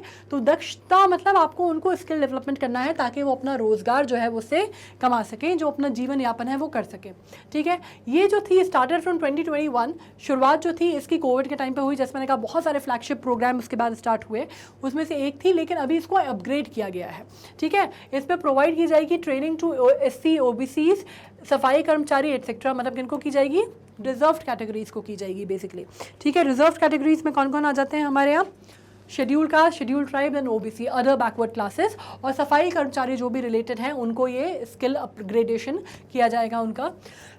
2 up skilling reskilling short term training programmes, focus on self employment long term training programme and entrepreneurship development programme. ठीक है, इनको अलग अलग तौर पे किस किस तरह से आप इनको ट्रेनिंग प्रोवाइड कर सकते हैं। आप इनकी अप स्किलिंग के थ्रू कर सकते हैं, इनकी रीस्किलिंग के मतलब जो इनको आता है ऑलरेडी, जिसके लिए परीक्षण इनको मिल चुका है, ट्रेनिंग इनको मिल चुकी है, उसको हमें दोबारा से उनको ब्रश अप करना है, एक तरह से आप ये कर सकते हैं। या फिर जो रिलेटेड काम है उसमें आप इनको अपग्रेड कर सकते हैं, वो काम आप कर सकते हैं।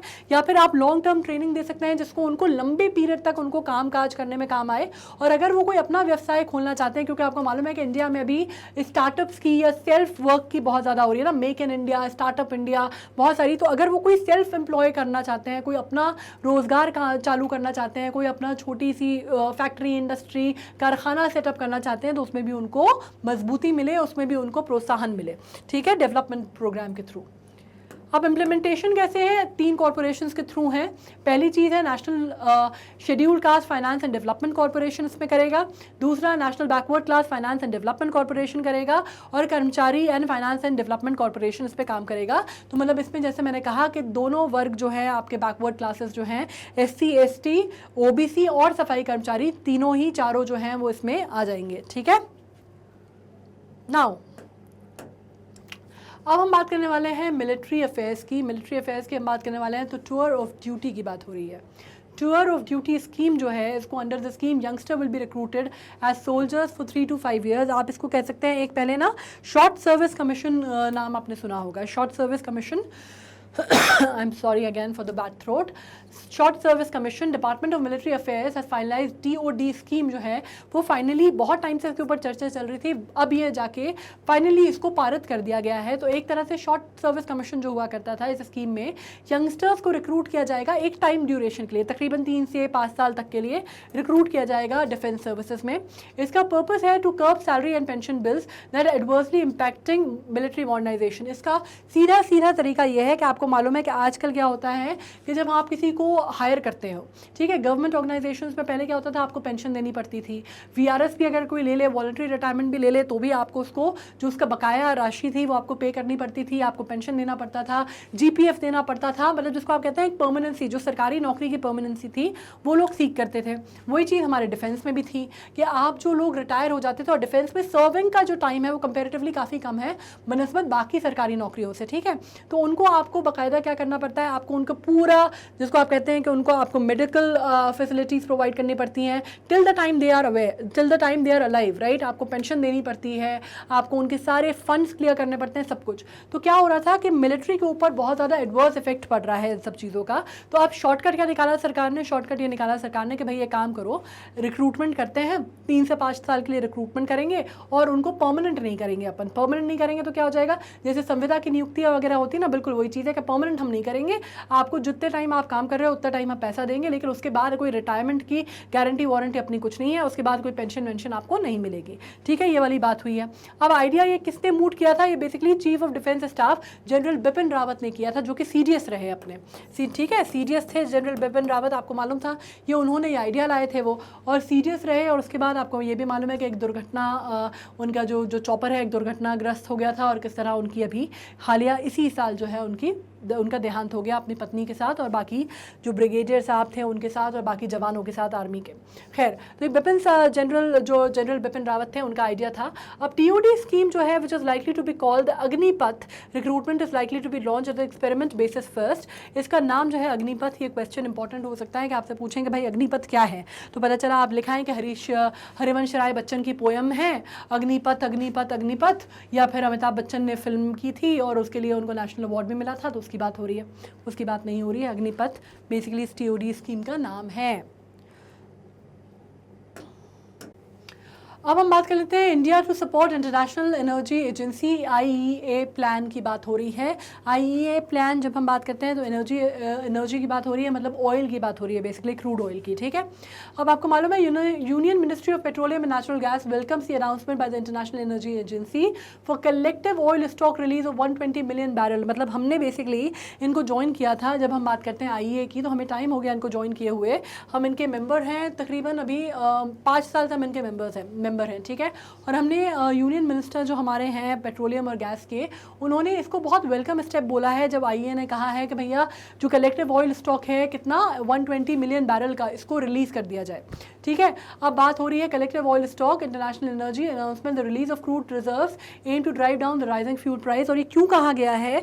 क्योंकि ये जो रशिया यूक्रेन क्राइसिस चल रहा है ना, रशिया यूक्रेन क्राइसिस में आपको मालूम है कि रशिया के पास सबसे बड़ा, आप ये मान सकते हैं कि मतलब वर्ल्ड का अगर आप बात करते हैं तो रैंकिंग में सेकंड या थर्ड रैंकिंग में रशिया आता है जब हम बात करते हैं कि एक्सपोर्टर का, ठीक है। और इसको आप ये मान सकते हैं कि इसमें सेम चीज़ यूक्रेन के साथ भी है।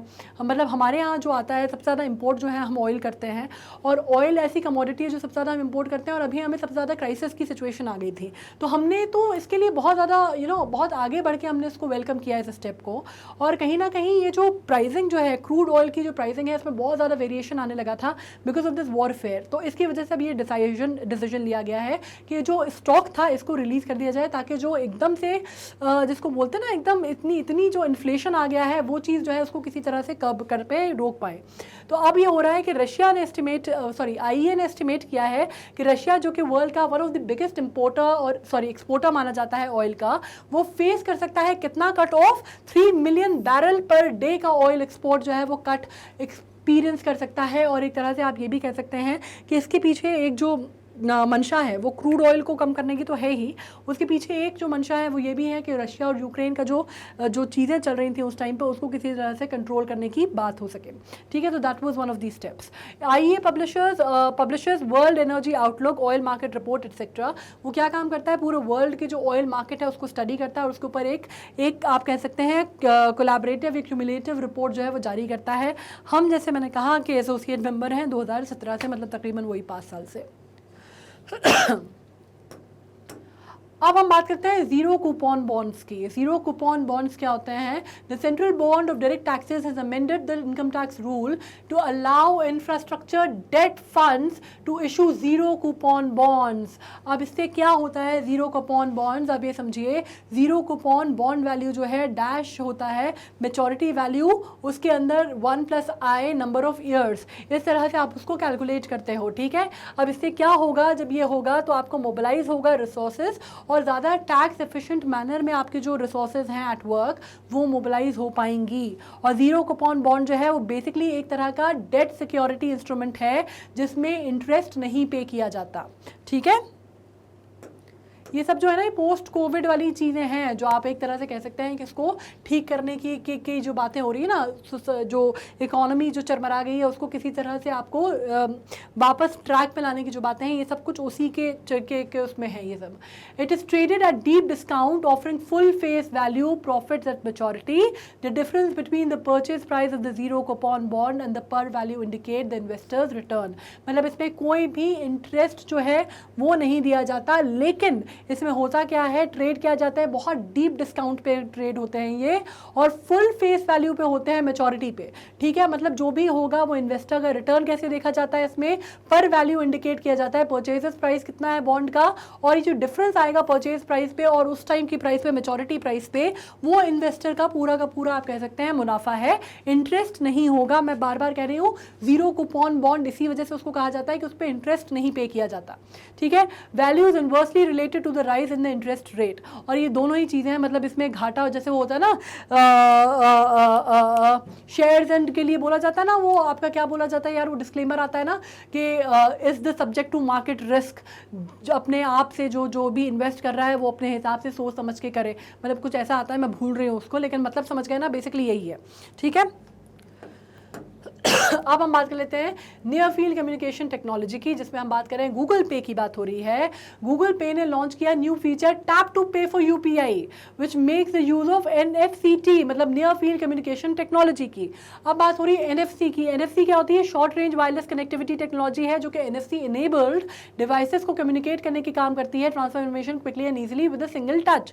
NFC transmit data through electromagnetic radio fields to enable communication between two devices. अब इसमें ये बात हुई थी जब मैंने आपसे बात की थी कि एक तरह का यूपीआई जो आने वाला है, यूपीआई 1 2 3, याद है आपको? ये हमने एक उसमें भी किया है, मतलब एक हमने शॉर्टी नोट सीरीज़ में भी किया है। यूपीआई जो बहुत इंपॉर्टेंट सब्जेक्ट के तौर पे जो आया था, बहुत ज़्यादा इसकी न्यूज़ आई थी, तब भी हमने डिस्कस किया था एनएफसी का। और मैं अभी आपको फिर बता दूं एनएफसी के थ्रू आप क्या क्या कर सकते हैं। एनएफसी के थ्रू आप आइडेंटिफिकेशन कर सकते हैं, आप सिक्योर पीसी लॉगिन कर सकते हैं, फिजिकल एक्सेस तो है ही, आपकी ट्रांजिट है, कैशलेस पेमेंट है, लॉयल्टी मेंबरशिप है, टिकटिंग है। और ये कैशलेस पेमेंट जो है, इसमें ये जो सबसे इंपॉर्टेंट चीज़ है, इसमें आप कह सकते हैं कि गूगल पे ने लॉन्च किया है नया फीचर। अब इसने एनएफसी को इसमें इंटीग्रेट कर दिया है, ठीक है। अब NFC enabled device must be either physically touching or within a few centimeters from the each other for the data transfer। NFC enabled phone जो है सबसे पहले जो है वो नोकिया लाया था, ठीक है। और अभी जो डिवाइसेस हैं ये पहले नहीं थी, ये फीचर अभी अभी गूगल पे में आया है कि मतलब जैसे आप कह सकते हैं ना एक तरह से NFC, यार एक तरह से आप कह सकते हो ब्लूटूथ, आप कह सकते हो एक तरह से, है ना, ब्लूटूथ जैसे आप समझते हैं तकरीबन, लेकिन थोड़ा सा डिफरेंस है। ब्लूटूथ थोड़ा सा डिस्टेंस में भी हो सकता है, ये कुछ सेंटीमीटर है और उसमें आपको टच करना पड़ेगा, ये डिफरेंस है, ठीक है। अब Indian SARS CoV-2 genomic consortium, अब इसकी बात हो रही है और इसमें बात होने वाली है सिम्टोमेटिक कोविड-19 की, और started surveillance of sewage water samples across 55 cities to detect SARS-CoV-2 presence. भैया सार्स की बड़ी बड़ी झंझट आ गई थी अभी, है ना, कि कोविड जिस तरह से थोड़ा बहुत जो है वो कर्व हुआ था, अभी तो हालांकि कोविड का भी दोबारा केसेस आने लगे हैं, कि कोविड के भी जो भी ये ना अब न्यूज़ में आया है कि कोविड के भी बार बार, मैंने अभी एक हेडलाइन पढ़ी थी किसी न्यूज़पेपर की, मैं भूल रही हूँ, जिसमें था कि COVID is back, mask up people, तो mask up people COVID is back वाला हिसाब था। तो ये बात हो रही है अप्रैल की, तो अप्रैल में SARS-CoV-2 जो है CoV-2 प्रेजेंस उसकी बात हुई थी। तो ये जो कंसोर्टियम है बेसिकली 38 लेबोरेटरीज इस्टेब्लिश हुई थी 2020 में, मतलब ये जब आपका चरम पे था कोविड उस टाइम पे हुई थी, और ये बात हुई थी SARS-CoV-2 जीनोमिक की वेरिएंट की इंडियन पेशेंट्स में देखने की और स्टडी की बात की गई थी इसमें, ठीक है। वैसे बाय द वे मुझे इतनी जो खांसी आ रही है ना, ये तो नहीं सोच रहे हो कि कोविड है, मुझे कोविड नहीं है मुझे, ठीक है, लंग इन्फेक्शन है कुछ। चलो, it was jointly established by the ministry of health and family welfare department of biotechnology, council for scientific and industrial research and Indian council of medical research. Basically Indian council of medical research ने इसको establish किया था। ज़्यादातर जो है वो ministry of health and family welfare इसके जो है वो मेन जो स्टार्टिंग जो थी वो उन्होंने की थी, और बाद में फैमिली ऑफ मेडिकल रिसर्च ने, जो Indian council of medical research है, उसने इसमें आप कह सकते हैं कि एक तरह से अपना जो योगदान है वो दिया, और ताकि इसके ऊपर जो स्टडी है वो की जा सके सीवेज वाटर के ऊपर specially. It helps to correlate whole genomic sequencing data with clinical epidemiological data for advance preparedness for the public health interventions. मतलब ये बेसिकली किया गया था कि भैया सिर्फ सार्स और CoV-2 तो ठीक है, लेकिन बाकी भी इस तरह की कोई चीज़ आती है या स्ट्रेन आता है या किसी भी तरह का कोई इस तरह की कोई प्रॉब्लम आती है, अब दोबारा कोविड का जिसको कहते हैं ना दूसरा तीसरा चौथा चरण आने की बात जो हो रही है, तो उसको किसी तरह से कंट्रोल किया जा सके, और पब्लिक हेल्थ इंटरवेंशन में पब्लिक हेल्थ की जो भी चीज़ें हैं उसको पहले हम प्रिकॉशन, जैसे कहते हैं ना precaution is better than cure, तो उसके बारे में हो रहा है कि भैया पहले से प्रिकॉशन ले लें हम, ठीक है। इसमें कंसोर्टियम है 38 लेबोरेटरीज़ का। अब हम बात कर लेते हैं इंडियन टेंट टर्टल। ये जो इंडियन टेंट टर्टल हैं इनको पैंगशूरा टेंटोरिया, ये शेड्यूल्ड स्पीशीज़ मानी जाती है इंडिया की under wild life protection act 1972। मतलब इनको प्रोटेक्शन मिला हुआ है, इनको आप मार नहीं सकते, इनको आप उठा के नहीं ले जा सकते। पोजिंग एक्टिविटीज़ अगर आप इनकी करेंगे तो सीधे आपको जेल में बंद कर दिया जाएगा, ठीक है। तो अब इनका लीस्ट कंसर्न पे है, हालांकि अब ये ज़्यादा लीस्ट मतलब ज़्यादा कंसर्न नहीं है इनकी। ये ज़्यादातर कहाँ पर है, नेपाल में है, बांग्लादेश में है, और फ्रेश वाटर रिवर्स में पाए जाते हैं, कहाँ पे, स्वैम्स में और पॉन्ड्स में। पहले इनका एक्चुअली स्टेटस चेंज हो गया है, ठीक है। पहले क्या था, ये जो था इनका स्टेटस जो था थोड़ा सा डेंजर में आते थे, अब इनकी जो संख्या है वो थोड़ी सी बढ़ गई है, तो अब ये लीस्ट उसमें आ गए हैं, लीस्ट कंसर्न पे आ गए हैं, ठीक है। तो ये न्यूज़ है बेसिकली।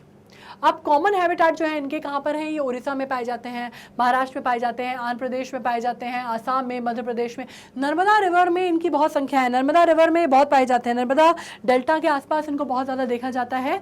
और कई लोग ना आप इनको देख के, कई लोग बीच में जब इनकी फ़ोटोज़ आ रही थी तो नर्मदा के डेल्टा में इनको देखा गया था, बहुत सारी इनके बहुत काफ़ी तादाद में थे ये, तो फोटो वायरल हुई थी, तो कई लोग कन्फ्यूज़ हुए थे वो रिप्लेस टर्टल से। रिप्लेस टर्टल नहीं है, ये दूसरे हैं, ठीक है। बहुत बढ़िया स्विमर्स होते हैं, बहुत बढ़िया तैरते हैं, हैं और हर्बीवोरस होते हैं। हर्बीवोरस तो खैर है ही, अब नॉनवेज वॉनवेज नहीं खाते ही है, ठीक है। और टर्टल्स और टॉर्टोइज में क्या डिफरेंस होता है ये मैं अभी नहीं बताऊंगी, ये मैं पूरा डिटेल में बता चुकी हूँ अपना किसमें, प्लांट एंड एनिमल किंगडम में, तो जाके देखो उसमें, ठीक है। कि टर्टल और टॉर्टस, बेसिकली पता है इसको टॉर्टोइज नहीं बोला जाता, टॉर्टस बोला जाता है। वो तो क्या है, हम इंडियन जो टॉर्टोइज बोलते हैं ना, तो जबान पे चढ़ गया, पर बेसिकली इट्स टॉर्टस, ठीक है। चलो अब बात कर लेते हैं WHO की एयर क्वालिटी डेटाबेस की। WHO ने रिलीज़ किया है 2022 में, अपडेट किया है का एयर क्वालिटी डेटाबेस, और उन्होंने कहा है कि almost entire globe population breathe air that exceed, मतलब आप ये मान लीजिए कि 99%, मतलब सिर्फ हम नहीं है ऐसे, है ना, सिर्फ हिंदुस्तान में हालत नहीं है कि हम जो है वो बिल्कुल प्रदूषित जो एयर है वो ब्रीथ कर रहे हैं, पूरी दुनिया का यही हाल है। 1% बचा है मात्र, मेरे ख्याल से भूटान आता होगा उसमें बेचारा, है ना 1% बचा है मात्र, बाकी 99% जो पॉपुलेशन है वो सारी, जिसको बोलते हैं ना सारी ख़राब प्रदूषित एयर जो है वही ब्रीथ कर रहे हैं हम लोग। तो कहीं से भी हमारे जो WHO का जो विचारों का मानक है उस पर कोई भी खरा नहीं उतर पा रहा, ठीक है। न्यू क्वालिटी डेटाबेस ने इंट्रोड्यूस किया है for the first time ground measurement of annual means concentration of nitrogen dioxide a common urban pollutant and precursor of the particulate matter and ozone. तो इसमें नाइट्रोजन डाइऑक्साइड की बात हुई है। अभी तक चलिए थोड़ा तो कुछ चेंज हुआ ना, वरना मैं इतने टाइम से जो पढ़ा रही थी एनवायरमेंटल हैजर्ड, तो सब कुछ जो था वो ठीक रहा, जो था वो किस पे ऊपर फूटा हुआ है, CO2 पे, कार्बन डाइऑक्साइड पे, कार्बन डाइऑक्साइड और कार्बन मोनोऑक्साइड, मतलब CO2 और CO पे। अब जाके कम से कम बात जो है वो NO2 पे आई है थोड़ी सी, और पहले उन्होंने कॉन्सेंट्रेशन की बात की है कि NO2 जो है वो कॉमन अर्बन पॉल्यूटेंट है और इसके ऊपर कुछ करना की ज़रूरत है और कुछ हमें करना चाहिए, ठीक है। और ये मामला जो है ये ओजोन का डिप्लीशन का भी जो है वो NO2 पे आया है, ठीक है। NO2 पहले भी हमें पता था, लेकिन हमें मालूम था कि पोल्यूटेंट है, बहुत मेजर पोल्यूटेंट है, लेकिन ज़्यादा फोकस सबका CO2 पे या CO पे होता था, ठीक है। अब इस पे ये हो रहा है include measurement of the particulate matter with diameter equal और स्मॉलर दैन PM10 और 2.5, मतलब PM 2.5, ये उन्होंने मानक जो है ये बताया है कि इसमें मेजरमेंट जो है उन्होंने वो दिया है, ठीक है। इतना इंपॉर्टेंट नहीं है ये, इसमें मत रहो। ये चीज़ जो है क्वालिटी डेटाबेस की ये है कि जो एयर क्वालिटी इंडेक्स आया है, डेटाबेस जो है 2022 में उन्होंने अपडेट किया है, और इम्पॉर्टेंट क्या है, NO2 के ऊपर उन्होंने फोकस रखा है इस बार, ठीक है, ये इंपॉर्टेंट है।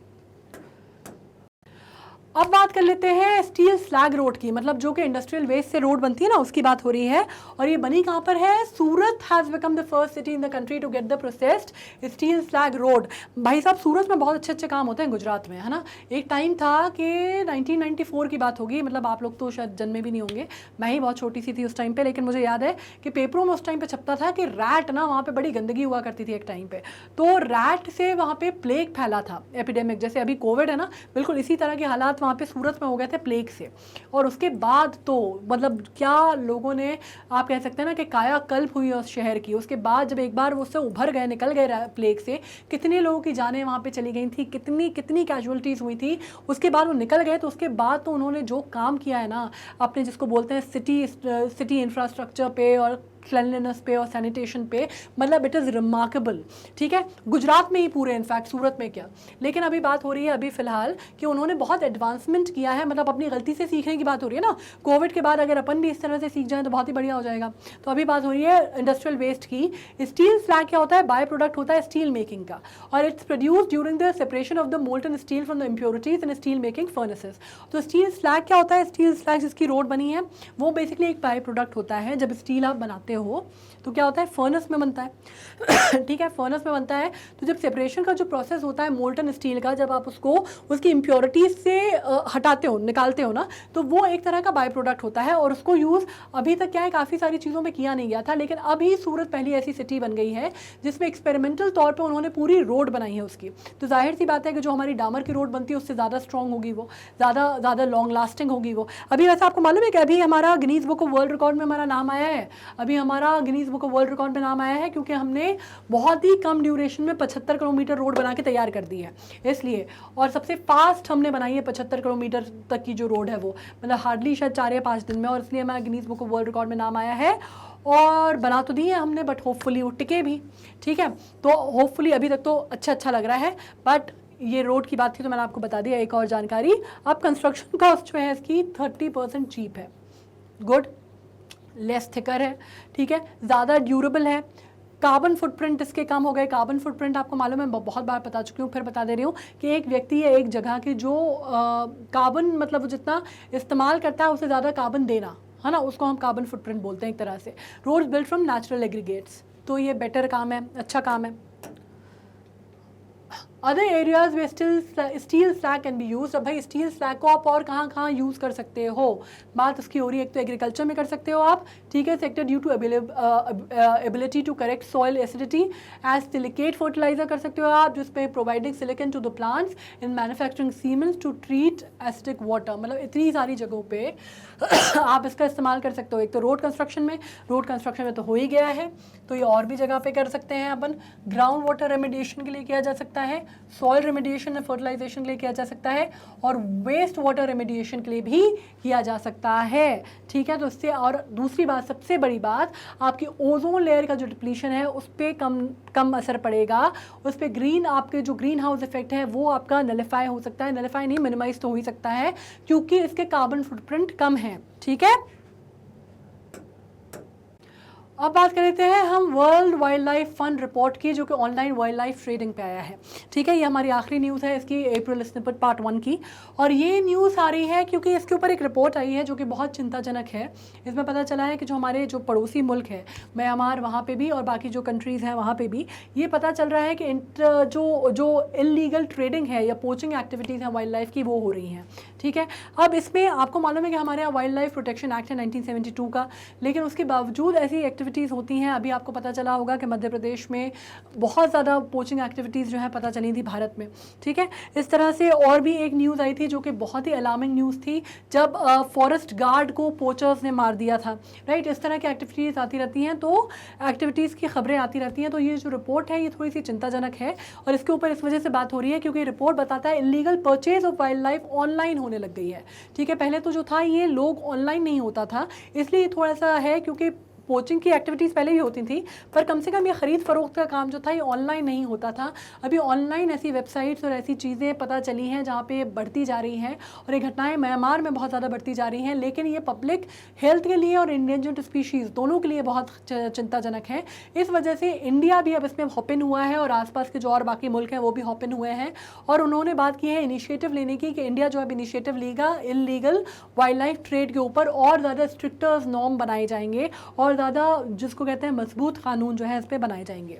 अब wild life crime control bureau जो है एक स्टैट्यूटरी बॉडी है जो कि काम करता है यूनियन मिनिस्ट्री के अंदर, और इस्टेब्लिश करता है ऑर्गेनाइज वाइल्ड लाइफ क्राइम को, ठीक है। तो आप एक तरह का जो ब्यूरो है इसके ऊपर फोकस है, आप ये याद रखिएगा, wild life crime control bureau, ठीक है। ये स्पेशली जो वाइल्ड लाइफ प्रोटेक्शन एक्ट है वो तो सबको मालूम है 1972 का, लेकिन इसके बारे में कम लोगों को जानकारी है। Wild life crime control bureau ये स्पेशल विंग है, स्टैट्यूटरी बॉडी है जो कि पूरी तरह फोकस करती है इलीगल वाइल्ड लाइफ ट्रेडिंग पर, और किस तरह उसको कर्ब करना है उस पर, ठीक है। With this we have come to an end of April snippet part 1। इसके अलावा अब हम पार्ट 2 करेंगे। बहुत लंबी खबरें हो जाती हैं तो ऑब्वियसली थोड़ी सी बोरिंग भी हो जाती होंगी, लेकिन क्या करना है, हमने कंप्लीट पढ़ा है, कन्फ्यूजन मेरे ख्याल से बिल्कुल नहीं होना चाहिए। इन केस अगर कोई चीज़ समझ में नहीं आई है तो what you need to do, आपको जाना है हमारी वेबसाइट पे magnetbrains.com पे। आपको मालूम है कि हमारे यहाँ K-12 से लेके NTSC ओलंपियाड सब कुछ पढ़ाया जाता है, राइट। आपको जाना है ओलंपियाड पे। ओलंपियाड जब आप ओपन करेंगे तो आपको सारे ओलंपियाड हमारे यहाँ जो हम ऑफर करते हैं वो मिल जाएंगे, जिसमें आपका साइंस ओलंपियाड है, NSO है, मैथ्स है, उसके अलावा इंग्लिश है, उसके अलावा GK है, right. You will open it up and you will come across कि यहाँ पे आप देखेंगे सिलेबस चैप्टर वाइज आपको पूरा का पूरा ब्यौरा मिलेगा, कि सीक्वेंस ऑर्डर में है, कहीं इधर उधर नहीं भटकना है, जो पढ़ना है उसी में मिल जाएगा। जैसे अभी ये जो है करंट अफेयर्स में मिलेगा, ठीक है। करंट अफेयर्स जाएंगे, करंट अफेयर्स में ओपन करेंगे तो आपको स्निपेट्स मिल जाएंगे। जितना पढ़ना है, जितना टाइम एक बार में लगा सकते हो, जितना दिमाग में बैठ सकता है उतना पढ़ो, बाकी उसको स्टॉप कर दो, टाइम जो है वो नोट करो और आगे का पढ़ लेना नेक्स्ट, ठीक है। सेम चीज़ हमारी आपको मालूम है यूट्यूब पे भी है, आप हमारे चैनल पे जाएंगे, प्लेलिस्ट पे जाएंगे, आपको पूरा का पूरा सीक्वेंशियल ऑर्डर में सब कुछ जमा हुआ मिल जाएगा, दैट इज़ ओके। इसके अलावा आपको क्या करना है, हमारे फेसबुक पे और हमारे इंस्टा हैंडल पे आपको सारे अपडेट्स मिल जाएंगे, वो भी चीज़ क्लियर है। और क्या करना है अपन को, और अपन को ये करना है कि कोई कन्फ्यूजन अगर अब तब भी हो तो नीचे लिखना है और मैं उस पर कमेंट पे आपके जो है आपको जवाब दूंगी। लेकिन ऑफकोर्स आप कमेंट जो है पढ़ाई से रिलेटेड करेंगे तो ही आपको जवाब मिलेगा, ठीक है। On this note April snippets revise कर लेना, हम मिलेंगे अप्रैल स्निपेट्स पार्ट 2 के साथ, तो उससे पहले पार्ट 1 क्लियर हो जाएगा तो बहुत सही रहेगा, ठीक है। On this note I am signing off and you take care of yourself, be good, be happy, study well and enjoy yourself. Thank you so